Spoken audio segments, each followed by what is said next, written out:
Terima kasih kepada santri putri kelas 8B yang telah menampilkan nasyidnya. Acara selanjutnya yaitu tausiah dari Ustadz Hasbi. Kepadanya kami persilakan.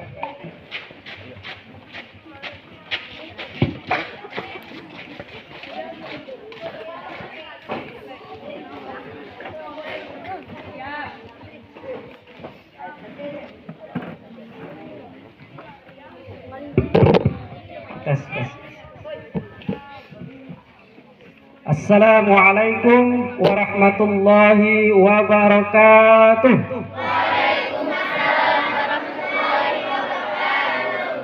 Ayo tunjuk tangan yang belum sarapan. Ayo tanya, cak aneh Kak Ustaz.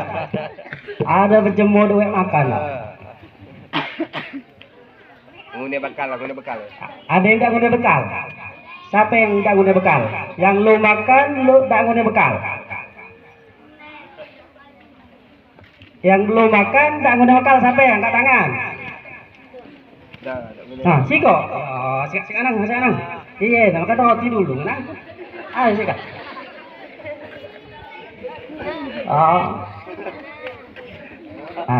Nah, nane hati, oi berjemur dimakan nak.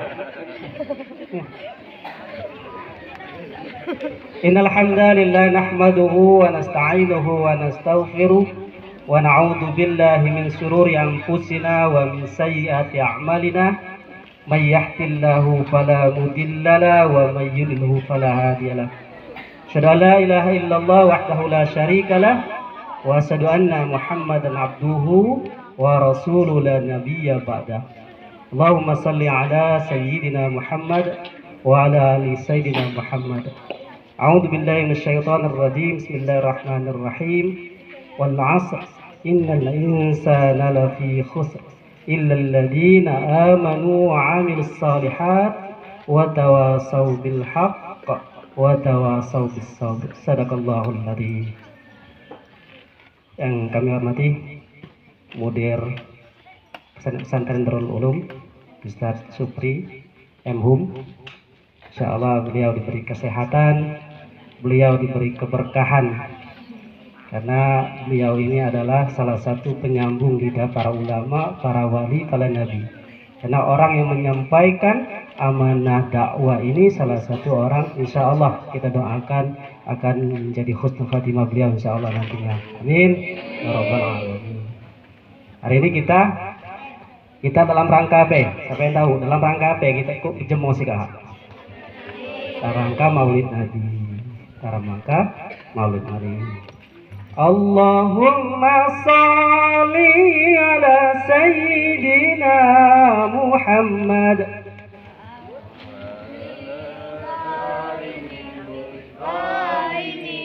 Allahumma sholli ala sayyidina Muhammad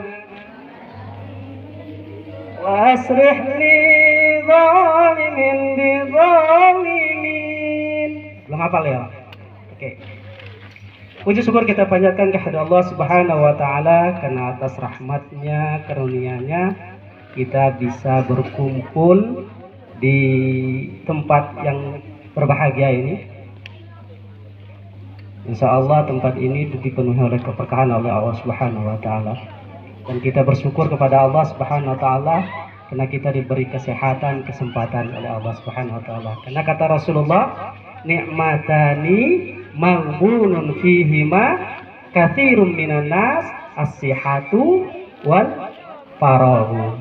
Banyak orang yang tertipu, terperdaya akan dua nikmat kata Rasul. Nikmat apa itu? Dia nikmat sehat dan nikmat kesempatan.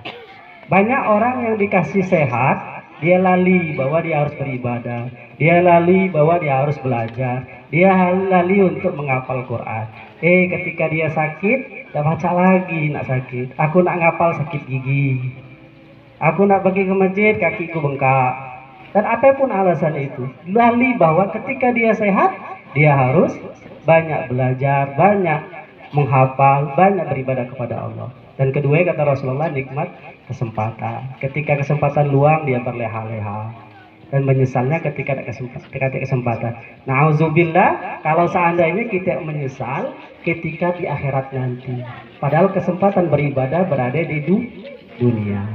Insya Allah kita pada hari ini, insya Allah murid-murid sekian, santri-santri santriwati, insya Allah ini menggunakan kesempatan masa mudanya untuk mencari ilmu sebanyak-banyaknya, sehingga pada hari besar nanti dia akan menerus-penerus para pejuang-pejuang dakwah, insya Allah. Selawat kita salam kita baca junjungan kita Nabi Muhammad sallallahu alaihi wasallam. Insyaallah kita akan selalu mengazamkan. Ini kata-kata azam itu harus kuat di dalam dada kita. Kita azamkan, kita tekadkan bahwa kita harus mengikuti sunnah-sunnah Rasulullah dalam setiap aktivitas kita. Sekarang aku mau nanya, ada tak dalam sehari-hari kita yang tidak pernah makan? Pasti kita butuh makan, karena tubuh kita, awak kita ada haknya untuk makan. Maka kalau kita puasa, tak boleh puasa ketika maghrib, tak galak buka, kena alasan nak memperpanjangkan amal ibadah. Kenapa? Pada dasarnya hak tubuh kita ada yang namanya hak untuk makan. Nah, karena setiap orang itu harus makan, otomatis jadi pertanyaan bagi kita, apakah makan kita itu untuk ibadah atau hanya batas rutinan biasa? Padahal kalau kita ngelik makan, sahai itu ada berapa kali? Ayo, adik makan berapa kali sahai? Ingat berapa kali sahai? Tidak makan. Temaknya cak hemat cak tuh. Ngenek, berapa kali makan sahai? Ayo, 2 kali. Makan pagi? Dah. Jadi ngelong sarapan Ayo, makan dulu macam. Ayo. Minimal 2, oke lah 3 kali. Makan pagi, makan siang, makan malam. Pertanyaannya, rutinitas kan tidak baca kita tinggal, masih nak makan tuh lah kan? Tinggal pertanyaannya, apakah makan kita beribadah atau tidak? Padahal kata Rasulullah, kalau kita mau makan beribadah, maka harus mengikuti petunjuk Rasulullah. Kata Rasulullah, la tasrabanna ahadukum. Kalau makan duduk. Ketika kita makan duduk, insya Allah jadi pahala. Apa kata Rasulullah? Kalau makan dengan tangan kanan. Ketika beribadah kita makan, yang maksud kita mungkin makannya biasa baik. Tapi ketika kita niatkan untuk ibadah, makan dengan tangan kanan, jadi pahala. Kata Rasulullah, kalau makan, membaca doa. Doanya apa doanya?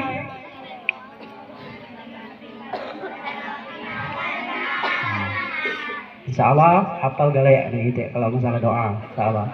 Jadi ketika Rasulullah mengajak kita untuk berdoa makan, yang biasanya makan itu biasa-biasa berlanjut jadi pahala dengan baca doa. Setelah makan kita baca hamdalah.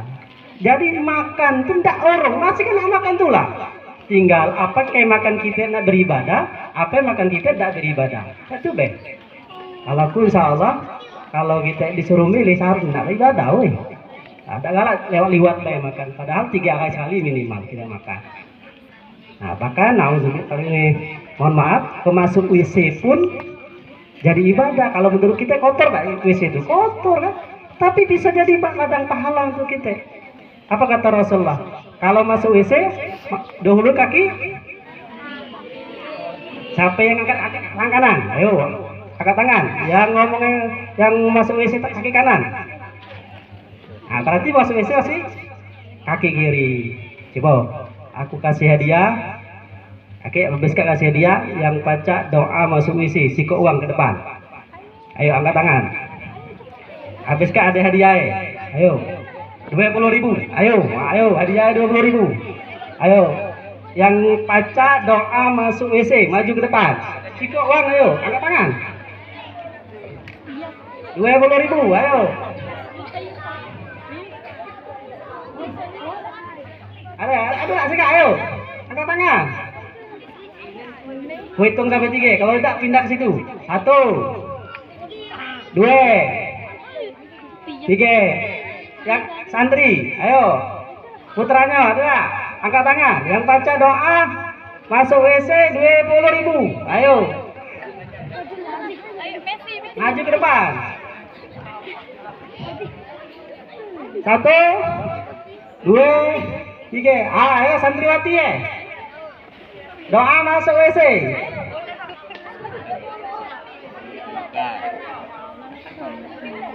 Ada? Naik ke 30.000. Ayo. Jangan enggak deh. Ayo. Ayo. Ayo angkat tangan.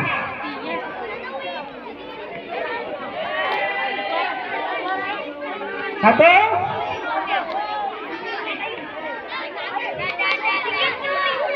Kalau enggak Kak Ustadz kaki. Ada mbak banyak, so kali lipat itu. Atau MC, nah, cara MC yang baca. Ayo, 30.000. Nggak ada yang ngangkat. Ayo, maju. Kasih mic, kasih mic.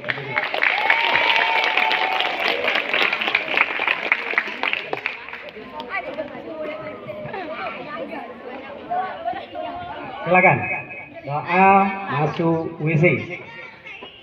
Allahumma inni a'udzubika minal khubuthi wal khaba'ith. Cak mana benar? Banyak yang tahu berarti. Kalau kecil dia 30 berarti. Insyaallah dia ya setelah acara. Nah. Jadi kata Rasulullah masuk WC pakai kaki kidau membaca doa. Insya Allah jadi pahala. Waya-waya ke WC buang air kecil atau besar. Kata Rasulullah seperti itu. Begitu juga keluarnya pakai kaki apa ya? Kaki kanan. Doa sekarang siapa yang aja doa kalau WC? Ayo maju lagi. 20.000. Ayo 20.000. Ayo.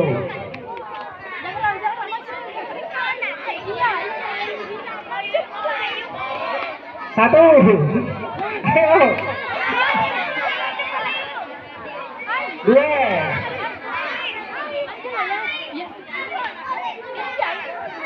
Ayo.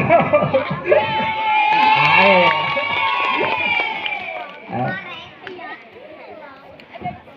Kasih mic.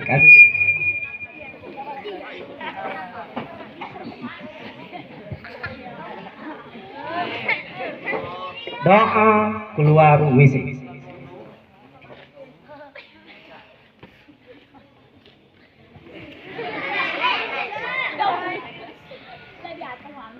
Ufronaka.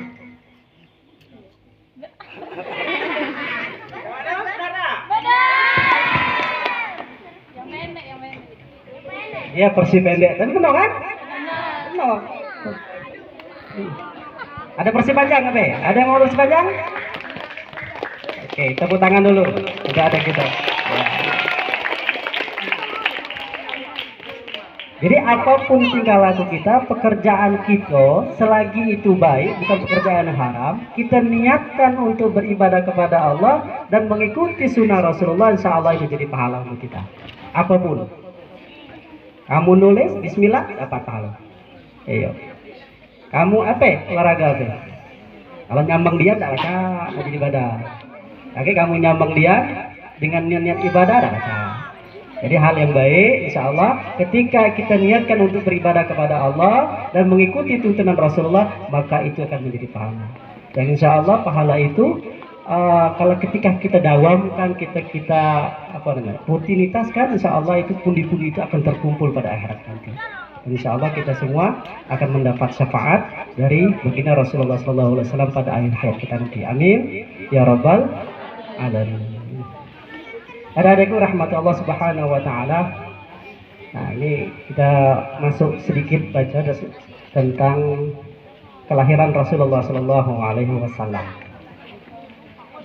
Sebelum diutus oleh Rasulullah sallallahu alaihi wasallam menjadi rasul, itu zaman itu disebut zaman apa? Zaman jahiliyah atau zaman kebodohan. Nah, yang jadi pertanyaan bagi kita, zaman kebodohan, bukankah pada zaman itu orang lah biasa berdagang ke luar negeri, berdagang internasional, atau bahasa keren ini apa? Ekspor impor. Biasa kan?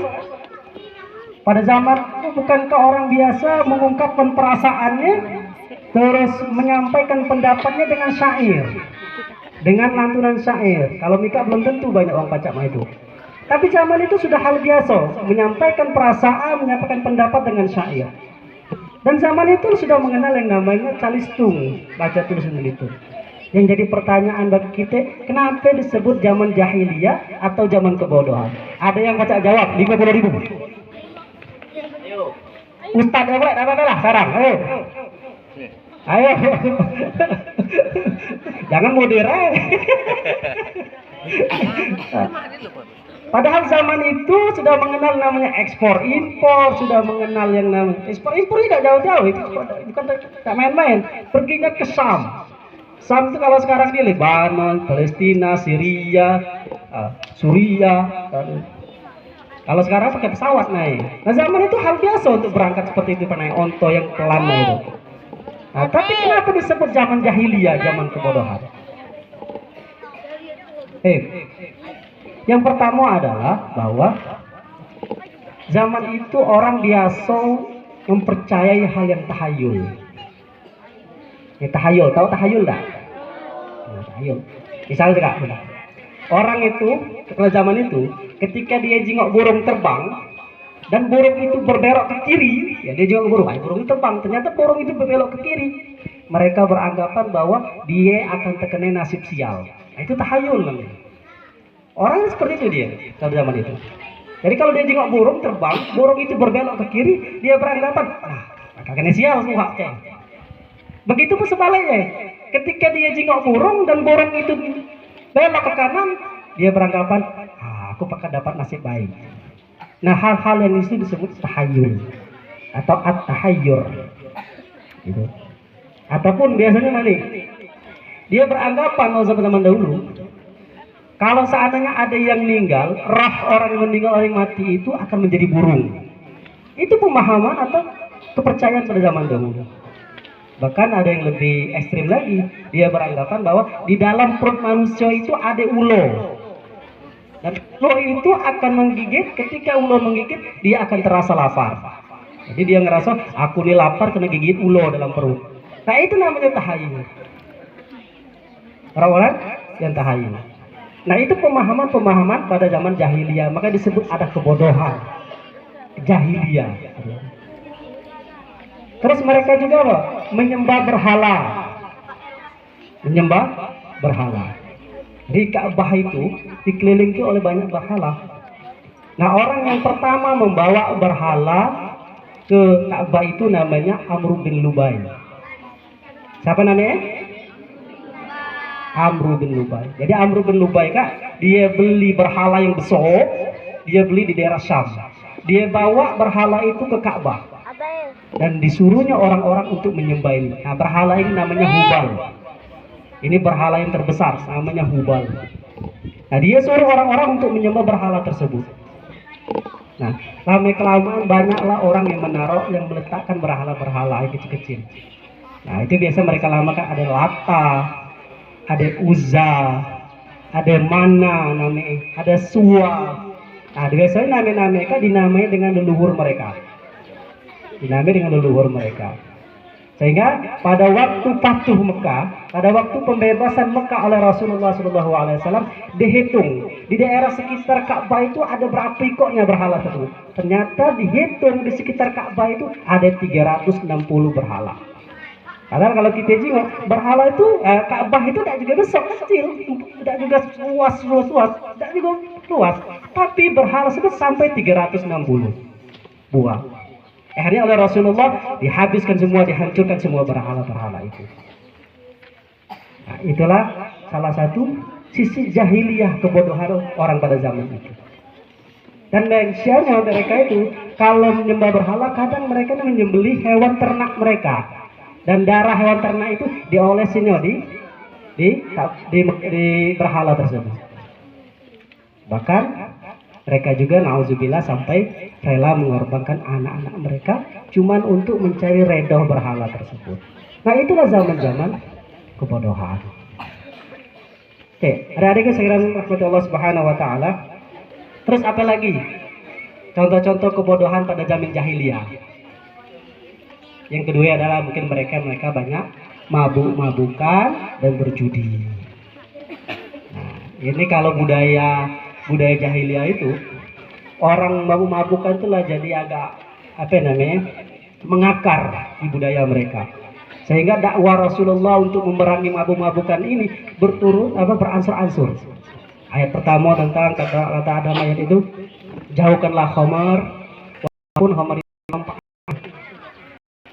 itu suruh kamu.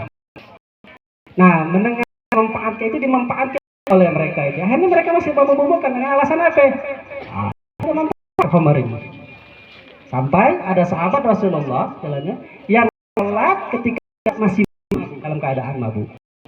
Akhirnya disampaikan kepada Rasulullah, ya Rasulullah, cak mana cerita ya orang sholat lagi dalam keadaan mabuk. Akhirnya turun ayat yang mengatakan bahwa jangan mendekati khamar, jangan mendekati judi, jangan riba, itu semua adalah perbuatan syaitan. Dan akhirnya khamar, mabuk-mabukan diharam oleh Allah Subhanahu wa taala. Nah, jadi orang jahiliyah itu seperti itu. Sampai mabuk judi. Nah, mereka biasanya kalau berjudi, kalau ngumpul-ngumpul, ada berapa bapak ngumpul mungkin. Kalau daerah kita mungkin di Kaselannya ada bapak-bapak main gap, dalamnya betul berjudi. Nah, zaman itu seperti itu boleh. Berkumpul berapa uang, ditulis namanya di kayu, terus dimasuk kantong, dikoncang. Siapa yang kalah, dia yang nyembeli unta ternak dia untuk dimakan dan dibagikan. Sampai cak itu dia berjudi. Dan sekarang nikah banyak boleh mungkin. Ada judi bola. Siapa yang menang berapa gol, dia kalah, dia dapat. Atau judi togel. Atau ada yang bertaruh. Pernah ada kamu yang bertaruh, siapa yang kalah traktir. Itu berjudi boleh namanya. Itu berjudi play. Jadi kalau ada yang kalah berjudi jatuh, berhentilah. Kalau ada yang tajwid jatuh, ngomong jahiliyah kau ini. Betul saking bahwa itu adalah kelakuan pada orang jahiliyah. Ada rahmatullah subhanahu wa ta'ala. Sekarang kita masuk cerita masalah Rasulullah sallallahu alaihi wasallam. Rasulullah sallallahu alaihi wasallam lahir pada tahun apa namanya? Tahun gajah. Nah, kenapa disebut tahun gajah? Nah, karena Abraham untuk mengajarkan kabar. Jadi pada zaman dulu orang Jazirah Arab tuh, orang Arab itu belum mengenal yang namanya penanggalan yang jelas. Dia kalau nak ingat satu peristiwa, dia harus mengingat ke peristiwa sebelumnya. Nah, ketepatan pula Rasulullah itu lahir pada tahun Abraham menyerang. Maka disebutlah Nabi Muhammad lahir pada tahun gajah.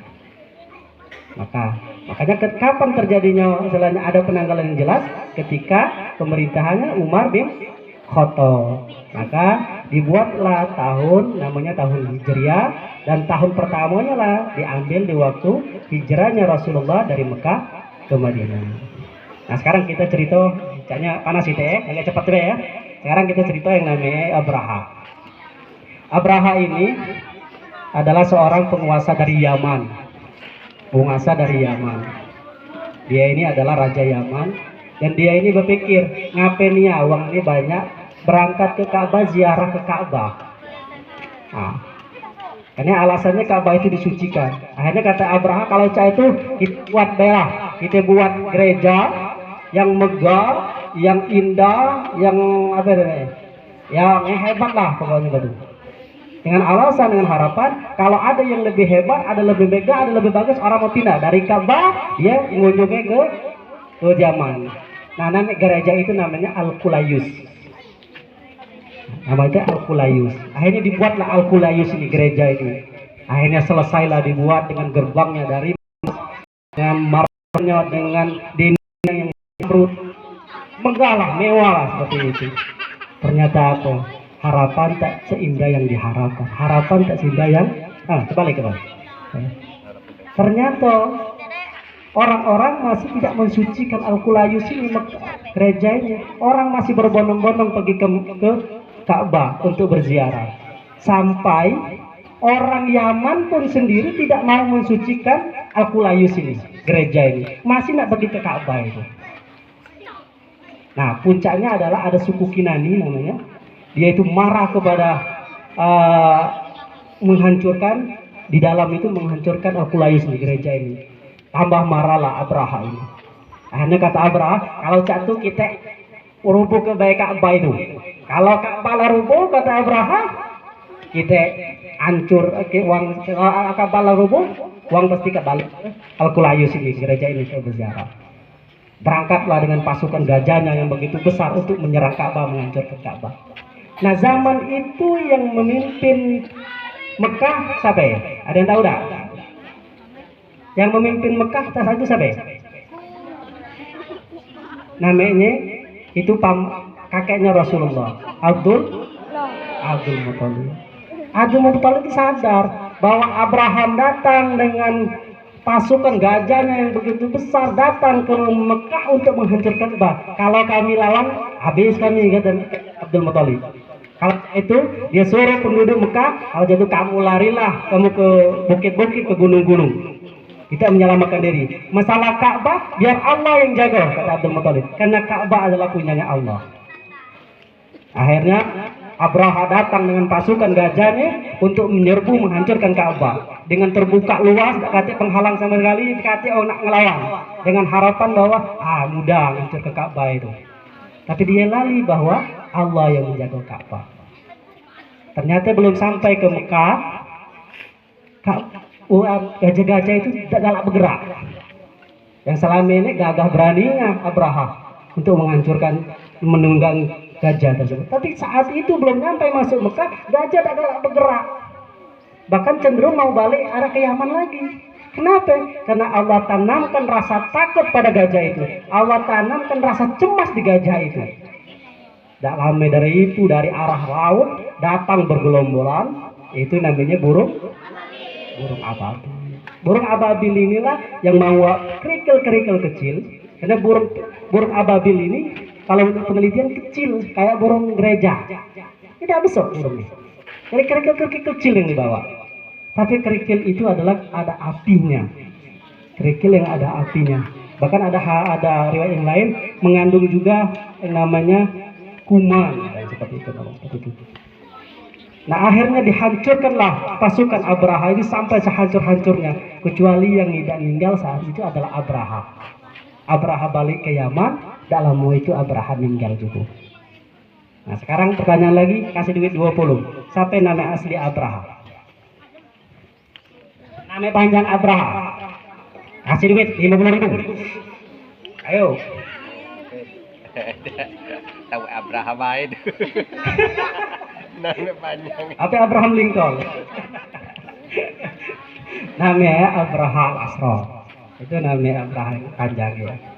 Nah, jadi dihancurkanlah Abraha itu sampai ini. Nah, bertepatan juga pada tahun itu lahirlah seorang bayi namanya Muhammad bin Abdullah bin Abdul Muthalib. Lahir, makanya disebut tahun gajah.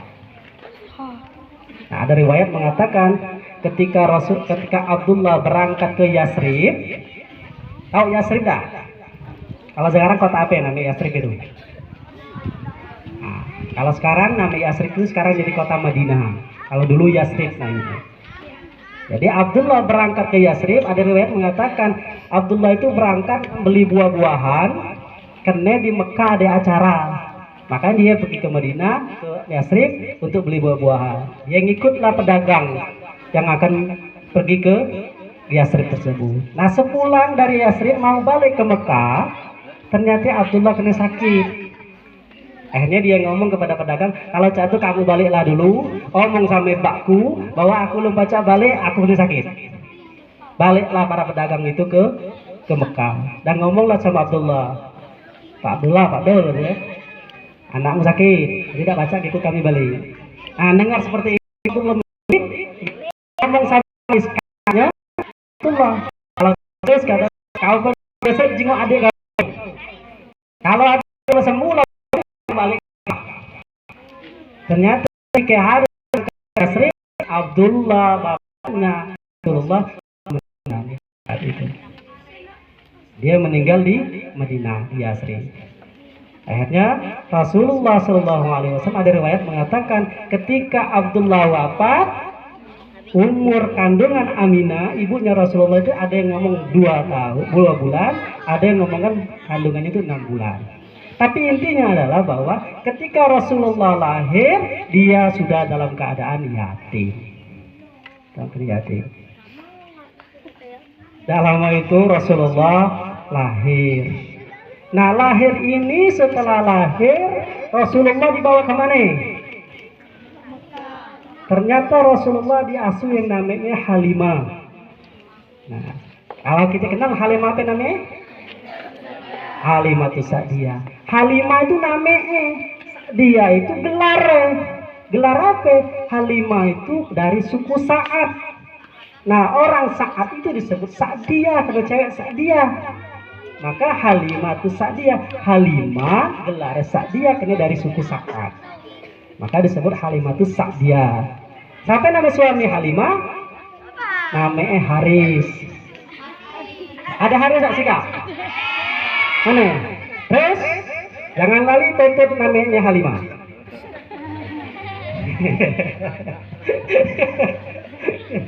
Ada yang Halimah sih kak? Tunjuk tangan. Jadi Halimah mengasuh Rasulullah SAW. Halimah itu punya anak, namanya ada 3. Kalau salah ada Abdullah, ada Unaisyah, ada sekali lagi namanya Syam. Dari siapa namanya? Nah, dibawalah Rasulullah oleh Halimah keluarga Halimah Sa'diyah untuk disusui. Padahal keluarga Halimah ini keluarga miskin, keluarga yang miskin keluarga Halimah ini. Nah, jadi pertanyaannya, kenapa Aminah ini menitipkan Rasulullah ke Halimah? Kenapa tidak rawat dewek? Kenapa tidak merawat dewek? Disusui dan dititip. Ternyata suku Sa'ad ini adalah suku pedalaman. Suku pedalaman. Sedangkan Mekahnya mungkin kotanya. Nah, suku pedalaman ini, suku Sa'ad ini masih memakai yang namanya bahasa Arab asli. Dan lingkungan pendidikannya lebih bagus, masih terjaga daripada di Mekah sendiri. Nah, jadi dengan harapan bahwa Rasulullah ini tumbuh di lingkungan yang baik dengan bahasa Arab yang baik, bahasa Arab yang asli orang Arab, maka terjaga, maka dititiplah pada Halimah. Padahal Halimah ini orangnya yang keluarga miskin. Tapi apa yang terjadi? Apa yang terjadi? Ketika Rasulullah mau dititip di keluarga itu banyak, begitu banyak keberkahan yang dimilikinya. Keluarga Halimah ini sama Haris ini, yang sebelumnya ini kebun-kebunnya ini gersang, tandus. Ketika Rasulullah masuk ke keluarga itu, dititip di keluarga itu, kebun-kebun mereka jadi subur. Onta ini selama ini tak juga banyak ini hasil susu. Sejak Rasulullah masuk di keluarga itu, banyak onta-onta dia yang menghasilkan susu yang banyak. Begitu banyak keberkahan yang dimiliki oleh keluarga Halimah ini ketika Rasulullah memasuki keluarga itu. Dan puncaknya adalah ketika menjelang umur 3 tahun, Rasulullah SAW ketika sedang bermain sama anaknya Halimah, dia didatangi oleh malaikat Jibril, 2 orang malaikat Jibril. Dia angkut Rasulullah SAW, dia belah dada Rasulullah SAW, dia cuci seluruh organ tubuh Rasulullah SAW. Gunanya apa ya malaikat?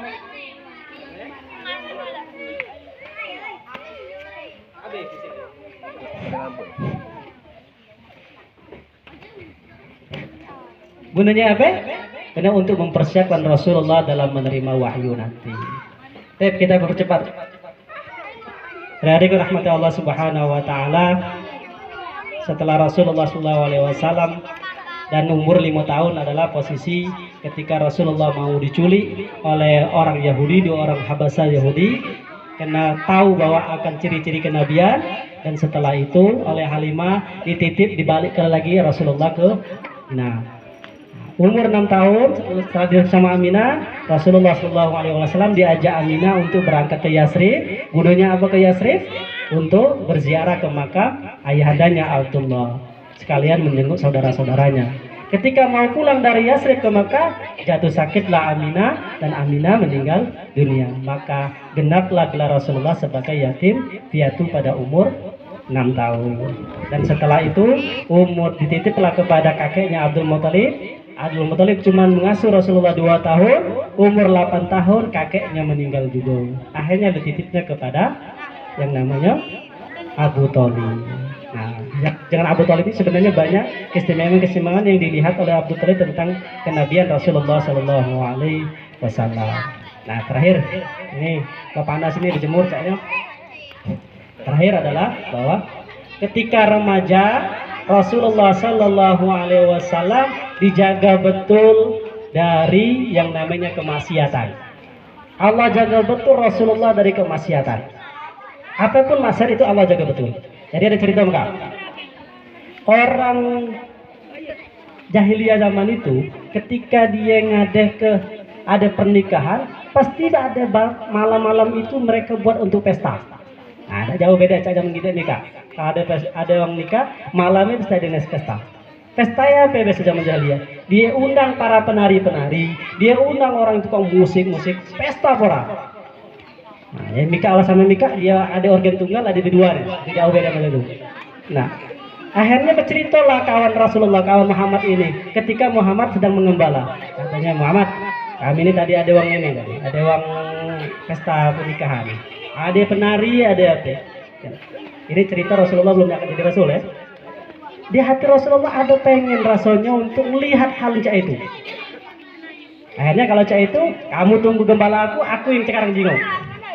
Akhirnya berangkatlah Rasulullah untuk melihat seperti itu. Tapi belum sampai tujuan, Rasulullah dibuat Allah menjadi ngantuk sengantuk-ngantuknya. Akhirnya tertidurlah Rasulullah pada malam itu. Belum sampai tujuan untuk nengok hal yang cak itu, Rasulullah tidur dan terbangun esok paginya. Dan ini berlangsung sampai 3 kali. Akhirnya Rasulullah pikir kalau cak itu aku udah pengen lagi ya dengan cak itu. Nah, jadi kalau yang nggak nonton neuti organ tunggal, nengok berduaan, nah ayo zaman jahiliyah itu. Tahu kan? Jangan nengok cak itu. Itu Rasulullah dijaga betul dari kemaksiatan. Mungkin itu. Ini caknya panas. Oke, jadi keling black jadi ya. Saya tutup. Semoga ini menjadi ibrah kita untuk mengambil seluruh kisah-kisah yang dihadapi oleh Rasulullah SAW. Wabillahi taufiq wal hidayah. Assalamualaikum warahmatullahi wabarakatuh.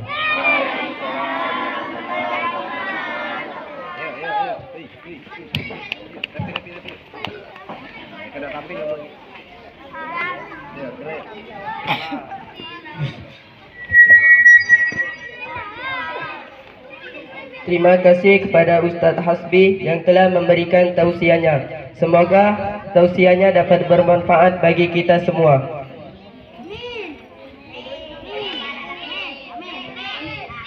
Acara selanjutnya yaitu doa yang akan dipandu oleh Ahina Ridho. Kepadanya kami persilahkan.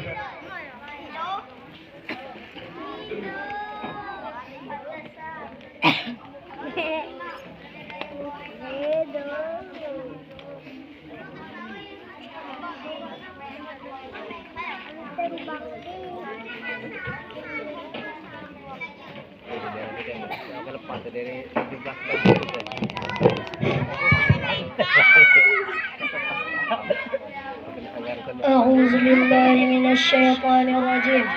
بسم الله الرحمن الرحيم. الحمد لله رب العالمين حمدا شاكرين حمدا ناعمين حمدا يوافي نعمه ويكافئ مزيده. يا ربنا لك الحمد كما ينبغي لجلالك الكريم عظيم سلطانك. اللهم صل على محمد وعلى آل محمد. اللهم إنا نسألك سلامة في الدين وعافية في الجسد وزيادة في العلم وبركة في رزقه وتوبة قبل الموت ورحمة عند الموت ومغفرة بعد الموت. اللهم هون علينا في سكرة الموت والنجاة من النار والعفو عند الحساب. ربنا لا تزغ قلوبنا بعد إذ هديتنا وهب لنا من لدنك رحمة إنك أنت الوهاب. ربنا آتنا في الدنيا حسنة وفي الآخرة حسنة وقنا عذاب النار. وصلى اللهم على سيدنا محمد وعلى آله وصحبه وسلم والحمد لله رب العالمين.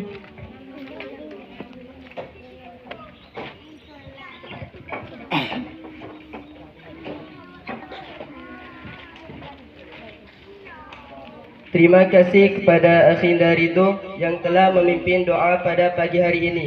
Semoga doanya cepat dijabah oleh Allah Subhanahu wa taala. Acara yang terakhir yaitu penutup. Marilah kita tutup dengan melafazkan alhamdulillah. Alhamdulillahirabbil alamin. Astaghfirullahaladzim. Astaghfirullahaladzim. Astaghfirullahaladzim. Subhanakallahumma wa bihamdik asyhadu an la ilaha illa anta astaghfiruka wa atubu ilaik.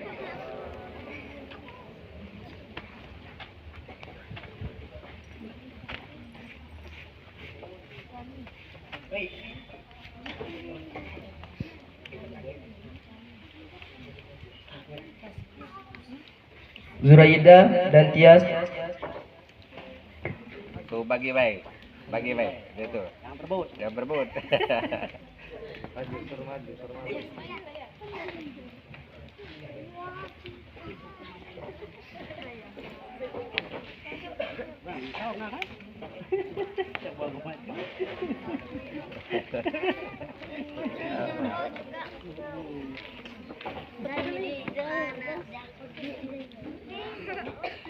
Sudah. Kita saatnya foto dulu sama itu sebelum ceramah. Di depan apa dia tuh? Di depan baik. Foto. Seluruh saja.